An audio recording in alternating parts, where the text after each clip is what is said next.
Həzrət Əmirül-Möminin buyurur ki, döyüşün ən şiddətli vaxtı biz Peyğəmbərə sığınırdıq. Ona çatanda sanki bir səngərə yetişmişik, rahatlaşırdıq. Əmirül-Möminin buyurur ki, Bədr günü, Bədr müharibəsində, həmən gecə, hansı ki sabahsı gün Bədr olacaq, Bədr müharibəsi, müsəlmanlar çox az idilər, birinci müharibəsidir. Çox azdır, təchizat baxımından da çox zəifdir, aşağı idi. Onlar həm çox həm də təchizat baxımından da güclü idilər.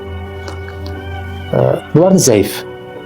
Təsəvvür edin ki, Həzrət Əmirül-Möminin buyurur, Bədr gecəsində Peyğəmbər elə ibadət edirdi ki, sanki sabah müharibə olmayacaq. O cür aram və rahat idi. Yəni, o cür qorxmaz idi Həzrət Peyğəmbər. Vəsf olunmaz bir qorxmazlığı vardı, bir şücaəti var idi. İlahi şəxsiyyətlər belədir. Əmirül-Möminin necə qorxmaz, necə şücaətli, necə güclü, belə şəxsidir. İmam Həsən əleyhissalam, İmam Hüseyn əleyhissalam hamısı belə olublar. İmam Hüseyn əleyhissalam 30.000 ordu ilə üz-üzə dayandı tək tənha. O cür şücaət, yəni vəsf olunmaz bir şücaətdir. Vəsf olunmaz bir şücaət.